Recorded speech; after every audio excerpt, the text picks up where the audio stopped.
Welcome back, everyone, to Lore of the Shadow, where I have returned to the site of the fallen mount or whatever that thing is. And Nona, have you learned anything? We have learned much of this creature, but not what we need to know. Where has its rider gone? And what cruel fate has kept us a step behind in every single turn? Well, that I don't know. The creature was looking for something. We need to think. This rider, what was the word you used? Nazgul? The creature was looking for something. We need to think. It brought us on a chase through these lands, but I cannot tell what it sought, or if it found what it desired. We have no choice but return to the village of the horse lords. I want wait outside while you speak with the man called Horn. We are strangers in this land. He is not. He may know of a place that we have not searched. All right, though we will join Nona. Let us talk on the way back to the village of the horse lords. Yes, let us do so. Has no one seen our new friend, or the Dunlending girl? I thought they would have returned to Stungard by now. Did some trouble befall them on the road? I have a feeling we're about to find out. We have a long way to go, Pinelore. As much as I wish that we didn't need to a refuge at the town of the horse lords, it seems that we must. We have lost the trail of this creature, this wraith of which that you speak, and until we can learn where it has gone, we are only wasting time. It's frustrating to know that our purpose, but unable to accomplish it. Well then, let's keep on walking. I'll tell you a story that I heard when I was young. Long ago, there was a man named Freka who lived amongst the horse lords. He was wealthy and strong. His hair was dark, like that of my people. He had Dunlending blood. He desired a marriage between his son Wolf and the king of the horse lords. The king Helm, the hated, refused Freka's offer. He lured Freka into a desolate place and slew him with treachery. Oh, what's that?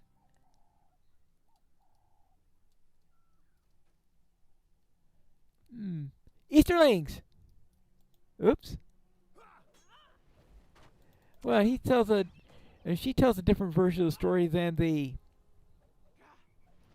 horse lords tell, but I suppose that's expected. There are more of them. Oh, there will be more of them. Yes, let's go around through the reeds. The second greatest enemy of hobbits. The first, of course. Oh. Do you feel that? I don't feel safe. Let us go up amongst the rocks. Hope it's not a ridge because that's the biggest enemy of hobbits. There you go. Alright.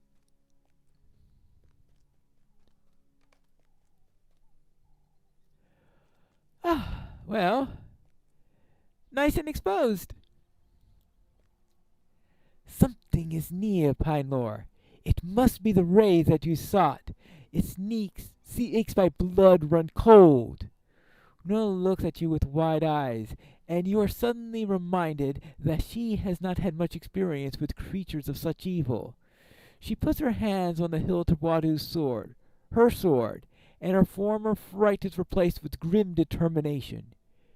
We found it. Now, what do we do with it? Well, that's a good question. I hear something. Look there. Do you see that? Oh, yeah, that's a Nazgul, all right. It's a wounded Nazgul.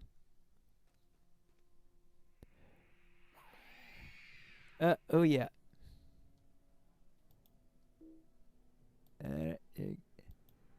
Are you going to be officially in sight yet? Nona's sword flashes with a bright light, and the Nazgul flees from it. Oysterlings, get ready. All right. Okay, fine. Oh, no, oh, that's the reason why. Of course, it's one of those. Well, let's get away from this one. Follow.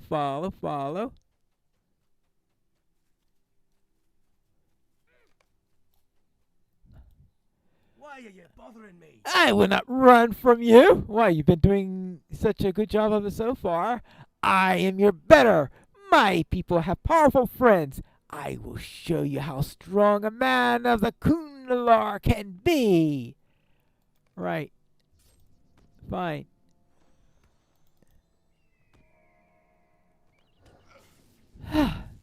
Well, I can show you how strong a hobbit can be. Now, let's head south.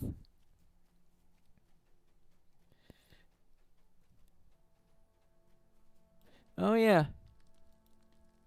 Nazgul don't like torches.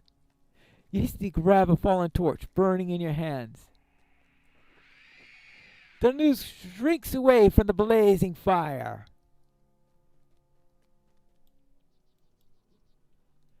Nona lies crumpled on the ground before you, soaking in the blood of a sword wound on her side. She struggles weakly. Heinlor, are you? The effort is too great for her.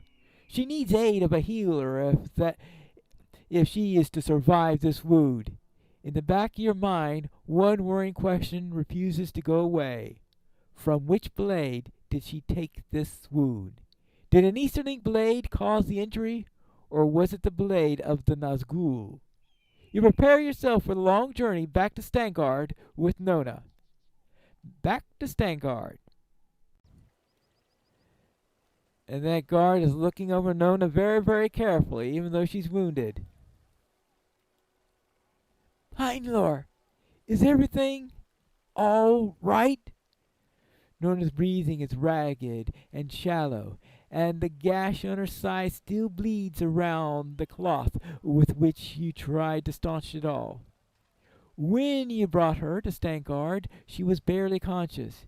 You found Horn near the entrance and begged for his people to tend to Nona's hurts. He sought for a healer in Stangard to see what could be done, and he has yet to return. Well, what were we saying? Freka. Wolf. Avenged. What'd she say? Oh, I know what she said. She mentioned Wolf, Dunlending traitor. His treacherous father tried to kill mighty Helm, and then the sun invaded Rohan. Let her die, say. Whatever made that sword stroke did my people a favor. I have his decision. I did my best for you, Pinelore, but you are not going to be pleased. He didn't understand why we should heal the hurts of the Dunlending girl. Eventually, he relented somewhat, and he had agreed that our healers will do what they can for the girl. Oh?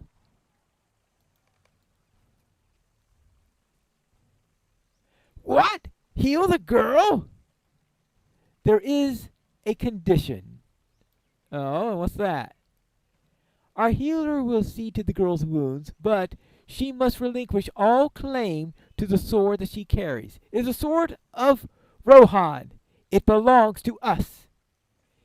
In Stangard, that is the price of her life. I'm sorry. This is the message that I was given. Do not let them. Nona struggles to speak, but the effort is too great for her to make out the words. She beseeches you with wide eyes, but you cannot meet her gaze. Your gaze keeps returning to the blood soaking on the floor beneath her. She tries again. Wadu. It was Wadu's sword. You cannot give the Rohirrim what they demand. There must be another way to save her life. I will die first. Don't be a fool. Our healers can save your life. I know our people are enemies, but you shouldn't die this way. Oh, how would you have me die? Not for a sword. Pinelore, your friend is as hard-headed as the most stubborn of my folk. She could give Theoden King lessons on being headstrong. Well, that's true. There must be some other way, Pinelore. You spoke of the elf witch in the woods to the north along the Anduin. My people shun that place as a den of evil glamour, but if there is a power that could heal this girl... Horn glowers at you, his eyebrows knitted together angrily. A pox on her! I know not what her blood on her hands, or on her arm. Lead us to the Self-Witch. I have heard the tales. Perhaps she will be unable to bewitch me as if I am expecting it. Why did you ever bring this girl to Stangard? This is not her place. Horn gazes into the middle distance, and in his quiet voice he continues. In Stangard, is a sword valued more highly than the life of a girl? What sort of man would willingly serve in such a place? He shakes his head, and the urgency returns to his voice. Well, for what are you waiting? Let us go at once. Well, let us go. Well, what do you think, Horn? I'll never call my people distrustful again. This blindfold felt somewhat unnecessary to me. Only the most urgent of need has driven me here, and I will not want to return. Horn's face softens, and his brow ceases to worry. If you think that this girl will recover, I saw the way that those elves looked at her wound. Whatever they saw there, they didn't like it. If it was not an Easterling blade, what does that mean for her? What is wrong, Pinelore? Have you seen this before? Here's Galadriel. I have done what I have can.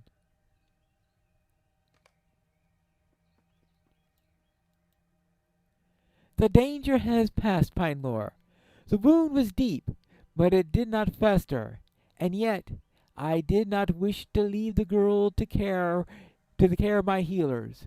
The risk that her wound was caused by a Morgul blade, and that she could become a wraith like the creature you encountered last night, compelled me to heal her hurts personally.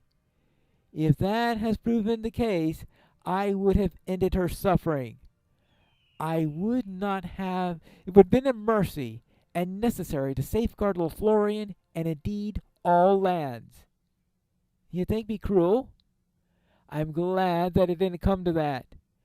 I didn't believe her wound was caused by a Morgul blade, and it is my hope that this belief will that she will live. I am surprised. You'll speak more of it later, away from those watchful ears. This girl Nona is sleeping.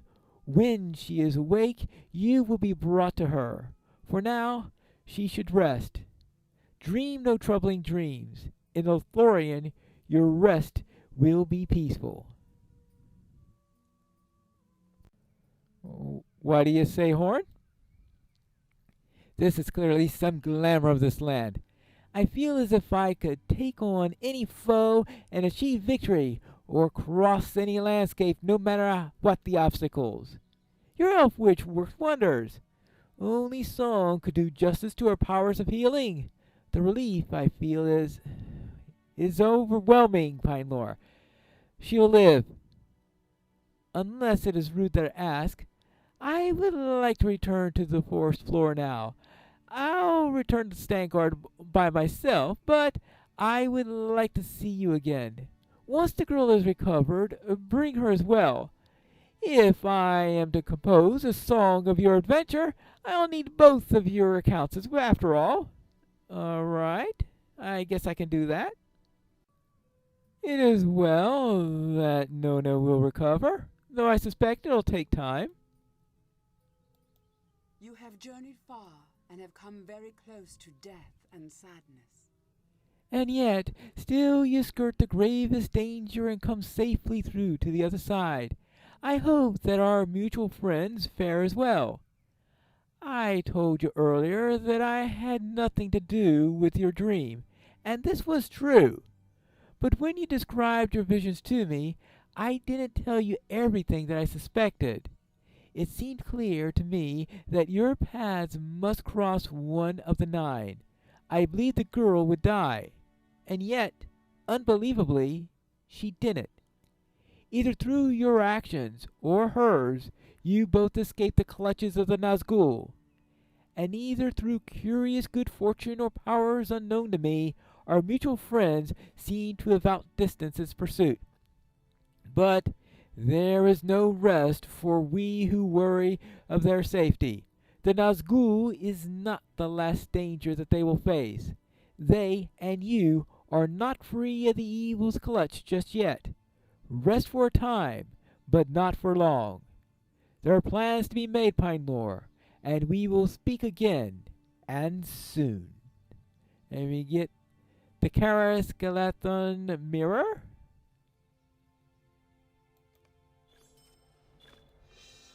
And we hit level 75.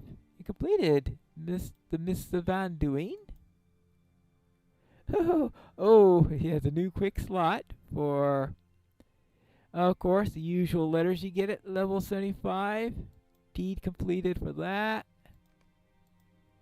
Of course, other tidings from Galadriel. Oh, yes, of course.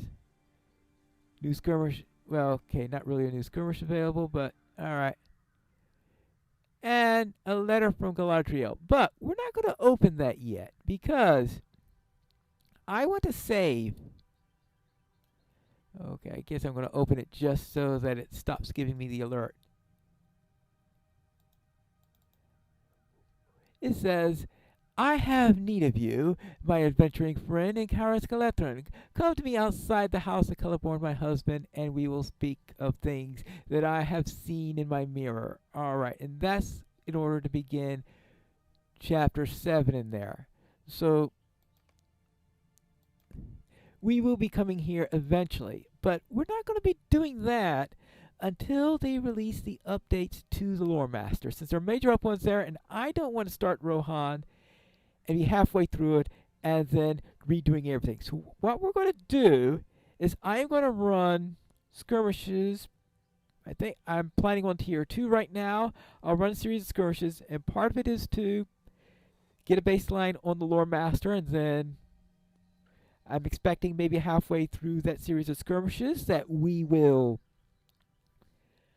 have the update to Lore Masters. That way we can compare how I'm doing. And I also want to work on those Skirmisher Middle-earth deeds that are needed in there, because I'm falling behind on them when going through all these adventures. So, next time we are going to start on a series of skirmishes. Right now, I haven't had a chance to actually finish any of the skirmish deeds, and that's, of course, way behind on me on that. So we're going to do that. And we're going to try this at tier 2, assuming I remember it, so that we could see the power of Lore Master. And if I get punched in the face, then back down to tier 1.